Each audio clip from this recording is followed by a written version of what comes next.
Hello बच्चों, आप सभी का एक बार फिर से एलिमेंट्री मैथ के इस चैनल में स्वागत है। आज हम लाभ हानि के क्वेश्चन ले रहे हैं। बेसिकली हमने जैसा कि शुरू में बता दिया है, और यदि वो परसेंट वाला कॉन्सेप्ट वाला वीडियो आपने देखा था बस देख लीजिए। हमने शुरू में बता दिया कि प्रतिशत एक ऐसा इंपॉर्टेंट टॉपिक है कि उसको भरा समझ लीजिए अच्छे से, तो फिर लाभ हानि ब्याज तो कुछ अलग से आपको पढ़ना ही नहीं है। इनफैक्ट औसत, साझेदारी, बट्टा या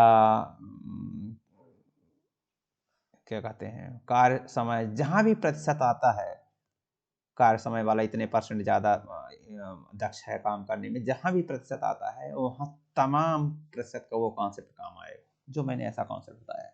तो मुझे उम्मीद है कि वो कॉन्सेप्ट आपने देख लिया होगा। और फिर भी मैं एक बार फिर से जो महत्वपूर्ण जो 6 चीज़ें प्रतिशत में हैं वो मैं एक बार फिर से, मैंने उस वीडियो में सिर्फ ये बताया कि प्रतिशत तो सब समझते हैं कि 30% का मतलब क्या होता है। सब समझते हैं कि 30% का मतलब क्या होता है, 30/100। ठीक है, ये सब समझते हैं। 100 में 30% का मतलब 100 में 30, और उसको गणित में ऐसा लिखते हैं। ये तो मैं कॉन्सेप्ट बताया। लेकिन अब क्या है कि 80 का 30% आप समझते होंगे, 80 गुणे 30/100 वो कॉन्सेप्ट समझते होंगे, फट से 24 आना चाहिए, क्योंकि ये चीजें फटाफट होती हैं। इसका मतलब एक तो प्रसिद्ध कॉन्सेप्ट आपको बहुत क्लियर है, और दूसरा आपका कैलकुलेशन में समय बचती है। 80 से 30% अधिक, अब जरा देखिए दोनों में अंतर है। 80 का 30%, 80 से 30% अधिक पूछ रहा है कितना होगा। 80 का 30% कितना होगा, तो आप जानते हैं 80 गुणे 30/100। 80 का से मतलब गुणा होता है, का से मतलब गुणा है, तो का 30%, 30/100। अब आप समझ गए कि ये ऊपर 2 शून्य है, नीचे 2 शून्य करेंगे, 8×24, ये आंसर आ गया। अब 80 से 30% अधिक, मैं पूरा कॉन्सेप्ट बता चुका, मैं दोबारा नहीं बताऊंगा। लेकिन 30% अधिक 80 से मतलब 100, तो 80 अपने आप है, हर संख्या अपने आप 100% होती है, तो 100 वो और 30 और 130, तो 80 का 130। अभी यही चीज जो 80 से शब्द था, से इतना अधिक था, इतना शब्द था, तो अब इसमें होगा, क्या हो गया, इतने के स्थान पर क्या लग गया, अब 80 का 130% कितना होगा। मतलब इस चीज के स्थान पर, इस चीज के स्थान पर आप लिख सकते हैं 80 का 130 कितना होगा। तो आपसे यदि पूछा 80 से 30% कितना होगा, तो उसका मतलब है 80 का 130%, और ये हो जाएगा 104। क्यों हो जाएगा, क्योंकि 30% अधिक 24 आ रहा था और 80 तो था ही, तो 104। अब इसको डायरेक्ट कर सकते हैं इस तरह से, 80 गुणे 130/100, तो भी 104 आएगा। तो ये कॉन्सेप्ट का वीडियो है, बहुत जरूरी है आपको समझ में आना, क्योंकि इससे आपका, मैंने बताया ना कि प्रतिशत लाभ डायरेक्ट वो होगा, क्लियर होगा। कैसे डायरेक्ट क्लियर होगा, चलिए मैं बोल देता हूँ, अभी आपको समझ में आ जाएगा। एक व्यक्ति 80 रुपए में कोई वस्तु खरीदता है, 30% लाभ लेकर बेच देता है। मतलब क्या है, लाभ का क्या मतलब होता है कि जितने में खरीदा उससे उतना ज्यादा लेगा। तो फिर तो क्वेश्चन ऐसे बन गया ना, 80 से 30% अधिक जितना होगा उतने में बेच देता है, तो बोलेगा विक्रय मूल्य होता है बस। तो बताइए अब लाभ हानि हमने क्या कुछ नया बताया। भाई मैंने बोला कि क्वेश्चन आता है कि 80 रुपए की वस्तु में एक व्यक्ति 30% लाभ लेकर बेच देता है, तो लाभ, तो विक्रय मूल्य कितना होगा। तो 80 रुपए की वस्तु को 30% लाभ लेकर बेच देता है, मतलब है सिंपल कि 30% लाभ लेकर बेचता है, मैंने 80 की वस्तु थी, 80 से 30% ज्यादा ले रहा था, तो फिर क्वेश्चन ऐसा बन गया ना, 80 से 30% अधिक ले रहा है तो कितना हो जाएगा, इतना हो जाएगा, वही उसका एसपी है, तो 104 रुपए। अब आप सोच लीजिए कि ये प्रतिशत सीधा कॉन्सेप्ट जो है सीधा परसेंट लाभ हानि में चला गया, और लाभ हानि में कुछ है ही नहीं, सिर्फ इसके लाभ और हानि के अलावा, तो यही आएगा।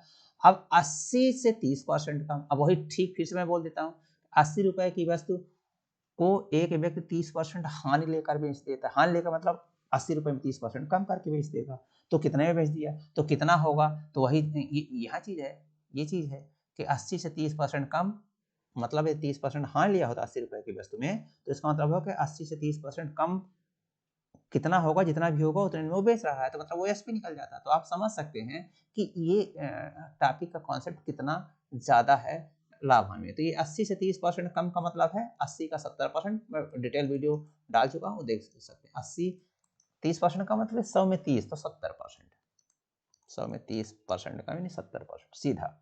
तो इस प्रकार आप देख सकते हैं, ये कितना हो जाएगा 56, 8 से 56, 70/100 करेंगे तो 8 से 56 आ जाएगा। सही भी है, 30% कम, क्योंकि 30% 24 है, तो 80 में 24 कम कर देंगे तो 56 आ जाएगा। तो डायरेक्ट आप ऐसा लगा सकते हैं, या पहले 30% निकालिए, फिर 80 में उतना कम कर दीजिए, 30% निकालेंगे तो 24 आएगा, और फिर 80 में कम कर दीजिए तो भी यही आएगा। लेकिन ये जो मैं कॉन्सेप्ट बता रहा हूँ, यदि ये रखते हैं आप ध्यान में, तो आपके प्रश्न, आपके जो कठिन कठिन आपको क्वेश्चन लगते हैं सेकंडों में हल होगा, और दूसरा चीज आपका कैलकुलेशन जल्दी होगा, ये इसलिए मैं ऐसा बता रहा हूँ।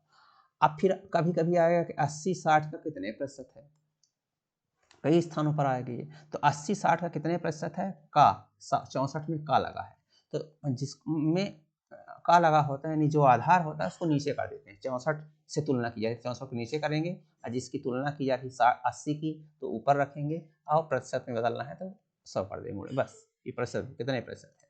सिर्फ तुलना भर पूछा होता है कि 80-64 का कितना है, तो 80-64 का कितना है तो 64 नीचे रखते 80 ऊपर रख देते, बस 80-64 का 5/4 है, 16×5 = 80, 16×4 = 64, 5/4 है। ये सिर्फ पूछा होता है कि 80-64 का कितना है, ये अनुपात का कॉन्सेप्ट है, 80-64 का कितना है तो 80-64 का 5/4 है। लेकिन ये पूछ रहा है कि 80-64 कितने प्रतिशत है, तो वो तुलना करके 100 को गुणा कर देंगे क्योंकि 100 में प्रतिशत कन्वर्ट कर देते हैं। तो ध्यान रखिए 80-64 कितना है, तो जो हम बताना चाह रहे हैं वो कि यहाँ पर आधार, क्योंकि प्रतिशत के लिए हमेशा एक आधार चाहिए और आधार यहाँ 64 है तो 64 को नीचे रखेंगे, 80 को ऊपर रखेंगे। तो ये बहुत महत्वपूर्ण चीज़ है कि प्रतिशत निकालने के लिए आधार चाहिए। अब ये थी दूसरा 80-64 से कितने प्रतिशत अधिक है। अभी देखिए कितना प्रतिशत है, अभी कितने प्रतिशत अधिक है, नया शब्द आ गया। तो अभी आधार 64 है, 64 से ही तुलना हो रही, लेकिन अधिक कितना है, पहले जो ये देखिए वो अधिक कितना है, किसकी तुलना करना, अधिक की तुलना करना था। अधिक कितना है 16, यहाँ 80 की तुलना करना था 64 से, यहाँ 80 का नहीं करना है, 80 जितना अधिक हो उसकी तुलना करना है 64 से।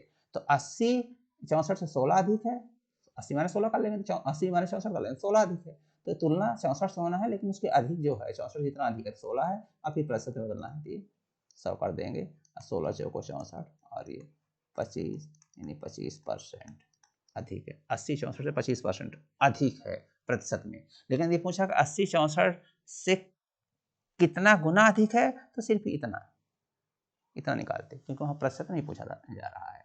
ठीक है, ये प्रतिशत का कॉन्सेप्ट, सॉरी अनुपात का कॉन्सेप्ट है। अब 64 80 से कितने प्रतिशत कम है, 64 कम तो है और कितने प्रतिशत अब कम है। तो सबसे पहली बात तुलना यहाँ 80 से, अब आधार इस बार 80 से हो गया, 80 से तुलना कर रहा है और कमी की तुलना कर रहा है। तो 64 80 से तो कम है तो कितना है, वो देख रहे होंगे 16, 80 में 64 का तो है तो 16 कम, लेकिन आधार इस बार 80 है तो 80 की तुलना उसकी कमी 64 की कमी से कर रहे हैं, 80 की तुलना 80 से इतना कम है तो 16 × 100, यहाँ 80 आधार है, इस बार 16 × 5 = 80 और 20। इस प्रकार हमने ये डिटेल में प्रतिशत का कॉन्सेप्ट था, लेकिन संक्षेप में मैं एक बार फिर से बता दिया हूँ और आपको बहुत अच्छे से आना चाहिए। अगर ये बहुत अच्छे से नहीं आ रहा ये कॉन्सेप्ट तो आप पूरे प्रतिशत जहाँ कहीं भी पाएँ, मिक्सचर आएगा, अनुपात समानुपात आएगा, कहाँ कहाँ प्रतिशत नहीं आता है, जहाँ जहाँ प्रतिशत आता है तहाँ तमाम ये। यदि आपके 1 2 3 4 5 6 ये तो सिर्फ मैंने एक कॉन्सेप्ट समझने के लिए नंबर ली है, 80-64 80-64 तमाम ले रहे हैं, इसका मतलब नहीं है कि 80-64 तमाम होगा, लेकिन हाँ नंबर तो हम बता सकते हैं। कॉन्सेप्ट इसके अलावा दूसरा कुछ भी नहीं हो, प्रतिशत रिलेटेड दूसरा कोई भी कॉन्सेप्ट इस 6 कॉन्सेप्ट के अलावा नहीं है। तो आप सोच लीजिए कि प्रतिशत के अलावा इसका दूसरा कोई कॉन्सेप्ट नहीं है, तो इतना ही प्रतिशत का कॉन्सेप्ट है। तो यदि इतना आपको समझ में आ गया तो समझ लीजिए पूरा लाभान, पूरा का पूरा लाभान समझ में आ गया। ब्याज बहुत वाला हिस्सा, बहुत ज्यादा हिस्सा समझ में आ गया। मिश्रण, बट्टा, जहां भी प्रतिशत आएगा वो सब समझ में आ गया आपकी। इतनी महत्वपूर्ण है ये प्रतिशत की 6 कॉन्सेप्ट। मैंने ये 6 बनाए हैं अपने से कि हाँ इतने ज्यादा यूज होता है, इसके अलावा कुछ नहीं होता जहां जहां प्रतिशत आता है। तो लाभान में भी प्रतिशत आएगा तो आप समझ सकते हैं कि इसकी कीमत। तो मुझे उम्मीद है कि इसको जरूर आप समझ गए होंगे, नहीं समझे तो पिछला वीडियो देख लीजिएगा हमारा प्रतिशत कॉन्सेप्ट वाला। चलिए अब आते हैं ये क्वेश्चन, सीधा क्वेश्चन में आते हैं। बहुत अच्छा क्वेश्चन, अब सेकंडों में हल कर देंगे इसको। एक दुकानदार 2 वस्तुओं में से प्रत्येक को 690 रुपए में बेचता है। ठीक, मतलब 2 वस्तुएं उसके पास, दोनों को 690 में बेचता है, तो ये इसका सेलिंग प्राइस हो जाएगा। 690 एक का, 690 दो का, दोनों का सेलिंग प्राइस मैंने विक्रय मूल्य जोड़ देंगे। एक वस्तु पर हालांकि वो 15% का लाभ लेकर बेचता है और दूसरी वस्तु पर 8% की हानि लेकर बेचता है। बेचता दोनों को है, तो ये 15% लाभ लेकर 690 में बेचता है, ये 8% हानि लेकर 690 में बेचता है। ये कहानी है। तो इन वस्तुओं को बेचने पर, यानी इन वस्तुओं पर उसे कुल कितने प्रतिशत लाभ या हानि होगा। अब एक चीज समझ लीजिए कि लाभ हानि जो होता है क्रय मूल्य सीपी और एसपी के बीच का मसला है, बीच का कहीं का कोई मसला नहीं है। क्रय मूल्य और एसपी, लाभ हानि जो शब्द है वो कितने में खरीदा और कितने में बेचा, वहां का मसला है। यदि आप ये कॉन्सेप्ट समझ गए तो फिर बस सब कुछ नहीं है।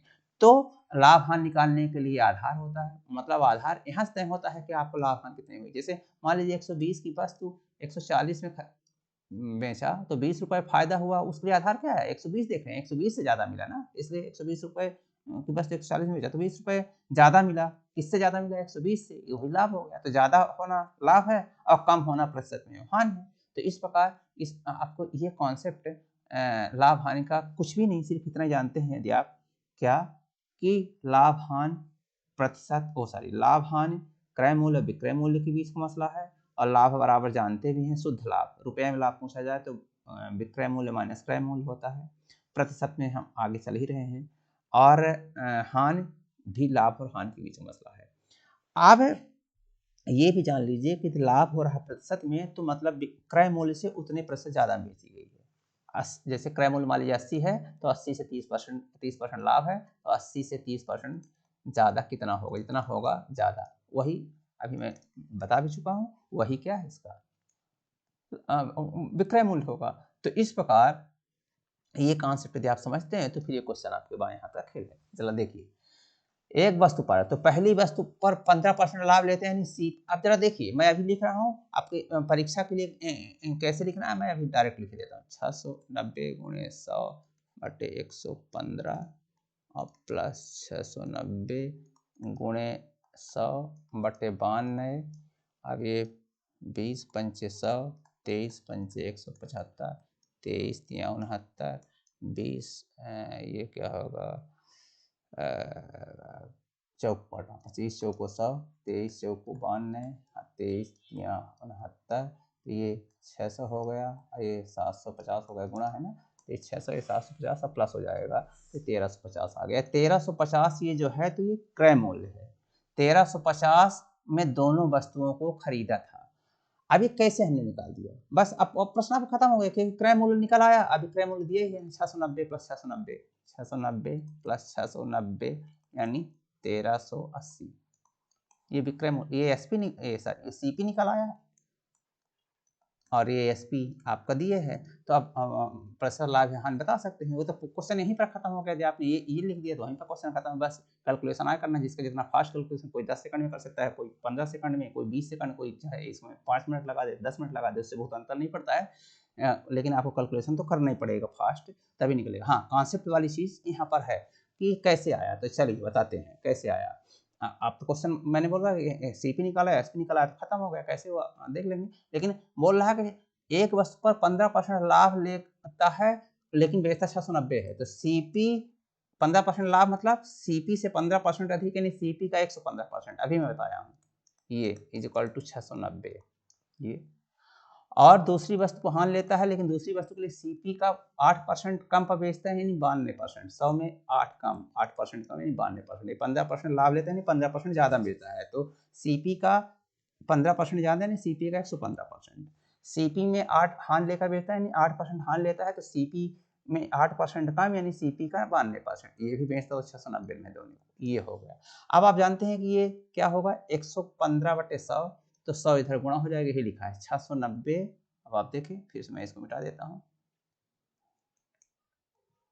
ये 690 गुणे 100 लिखा है यहाँ। सीपी, इसका सीपी कितना आ जाएगा, सीपी इज इक्वल टू 690 गुणे 100 बटे 115। इसका सीपी हो गया, पहली वस्तु को कितने में खरीदा था ये निकल आया। पहली वस्तु देखिए 600 में, इसको आप काटेंगे तो 600 आ जाएगा, यही यहाँ लिखा है, यही किया गया है।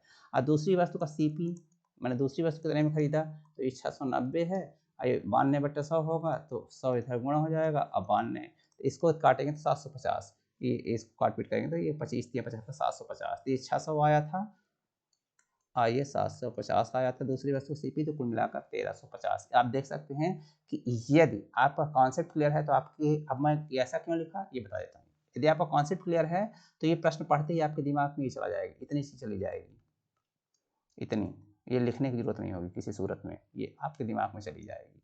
और यदि कॉन्सेप्ट नहीं क्लियर है तभी फिर परेशान होते रहें क्या करें क्या ना करें। तो यदि आपका कॉन्सेप्ट क्लियर है तो दिमाग में चला गया, जब ये दिमाग में चला गया तो लिखने की जरूरत है। आपके मन में चला गया कि सीपी का 115% बराबर 690, तो 115% मतलब 115/100 आएगा, तो 690 गुणे 100, तो इसलिए तो ये मैंने लिखा है, ये वाला ये चीज़ लिखा है। मैं सिर्फ यही यहाँ बताना चाह रहा हूँ कि लिखा मैंने किस लिए है, सिर्फ इसलिए कि यदि आपका कॉन्सेप्ट क्लियर है तो ये क्वेश्चन पढ़ते ही दिमाग में दोनों चीज़ें चली जाएंगी, लिखने की जरूरत नहीं होगी। ये दोनों चीज़ें हैं वो लिखने की जरूरत नहीं होगी। लेकिन यहाँ से सीपी जरूर लिखना पड़ेगा, क्योंकि अब आपको क्वेश्चन में ध्यान देना है ना, कुल कितने पैसा लाभ है, हानि हो रही है। तो लाभ हानि निकालने के लिए आपको मैंने बताया कि सीपी और एसपी के बीच का मसला है, तो सीपी आपको पता होना चाहिए, एसपी पता होना चाहिए। तो एसपी तो ऑलरेडी दे दिया 690 रुपये में दोनों को ऐसा है, तो यानी कुल एसपी जो है 690 इन दोनों वस्तुओं को बेचना, इन वस्तुओं को, इन दोनों को सौदे पर 690 मतलब 1380 में बेचा। तब आपको पता होना चाहिए कि दोनों वस्तुओं को खरीदा कितने में था, तो मतलब सीपी पता होना चाहिए। तो सीपी पता होना चाहिए, जब इस प्रश्न को आप पढ़ रहे हैं तो आपके दिमाग में पढ़ते ही जाएगा। यदि आपका कॉन्सेप्ट क्लियर है तो कोई भी बच्चा जो भी पढ़ेगा उसके सबसे पहले दिमाग में यही जाएगा, दूसरा कुछ जा ही नहीं सकता है। जैसे आप पेपर में कोई एग्जाम देने जाते हैं तो आप पहले दिमाग में ही रहता है कि आज मैथ का है तो मैथ का ही है, वो दिमाग में जैसे रहता है। तो ऐसे ही यदि आप क्वेश्चन को पढ़ रहे हैं तो आपके दिमाग में ही रहेगा कि ये चीज़ है और ये चीज़ है, और जब एक बार ये चीज़ दिमाग में है तो फिर ये वाला चीज़ लिखने की जरूरत नहीं होगी, क्योंकि जितनी चीज़ दिमाग में रहती है उसको लिखने की जरूरत नहीं होती है। ये चीज़ दिमाग में हो गई, हाँ आप दिमाग में है तो आप समझ जाएंगे 115% यानी 115/100। तो सीपी पहले का सीपी ये आ जाएगा, दूसरे का सीपी ये, इतना दिमाग में रहेगा, बस दोनों को जोड़ भर देना है या निकाल के अलग अलग जोड़ देना, ये 1350 ही आएगा। तो इस प्रकार सीपी मिल गया और एसपी मिल गया। अब इसके बाद की कहानी ये है कि कितने प्रतिशत लाभ हुआ, तो लाभ हानि का आधार सीपी होता है, तो सीपी 1350 है। और कितना मैंने बोला ना कि लाभ, यहाँ लाभ हुआ 1350 में खरीदा है, 1380 में बेचा, तो निश्चित रूप से लाभ है। ये तो लाभ हानि आपको पूछा ऐसा रहा कि आपको पता होना चाहिए कि कैसे निकालेंगे कि लाभ हुआ, हाँ तो यहाँ से लिख जाता है कि लाभ हुआ है।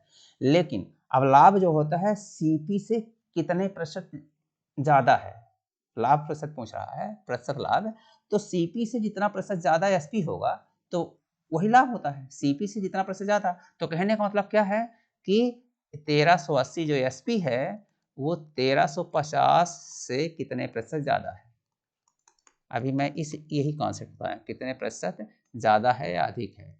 भाई एसपी ये हो गया और ये सीपी हो गए, एसपी सीपी से कितने प्रतिशत ज्यादा है, जितने प्रतिशत ज्यादा हो वही लाभ प्रतिशत है। तो यही चीज तो अभी मैं बताया हूँ यहाँ पर, क्या बताया हूँ कि 80-64 से कितने प्रतिशत अधिक है, तो यहाँ देखेंगे क्या 25% था। सेम 80-64 इसलिए मैंने बोला था कि मैंने बोला ना कि 80-64 में सिर्फ बता रहा हूँ एग्जाम्पल के लिए। यहाँ तो 80-64 नहीं, यहाँ वही चीज क्या है कि 1380 1350 से कितने प्रतिशत ज्यादा है, जितने प्रतिशत ज्यादा होगा उतने प्रतिशत लाभ है, क्योंकि 1350 सीपी है, ऐसे जितना ज्यादा ये एसपी होगा वही जितने प्रतिशत ज्यादा 30 है तो कितने प्रतिशत है, तो ये 30 1350 से 30 ज्यादा है तो ऊपर लिख दिया और प्रतिशत में बदलने के लिए कर दिया। आप जरा देख सकते हैं ये 45 हो गया, अब ये 20-5-100 और ये 9-5-45 20/9 आएगा, 20/9 यानी 2/2/9%। तो इतना प्रतिशत उसको लाभ हुआ।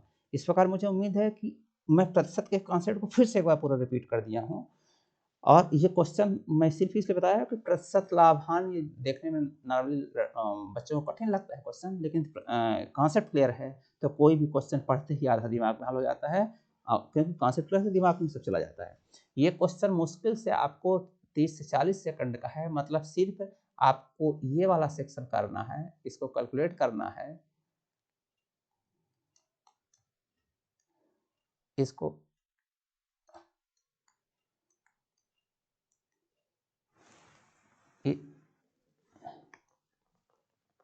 इसको कैलकुलेट करना है, इसको कैलकुलेट करना है, और फिर इसके बाद ये सीपी निकल आ गया, एसपी निकल आ गया, कितने पैसा ला रहा, बस आप सोच सकते हैं 40 से 45 सेकंड के मैक्सिमम, बहुत ज़्यादा क्वेश्चन दिखा सकते हैं।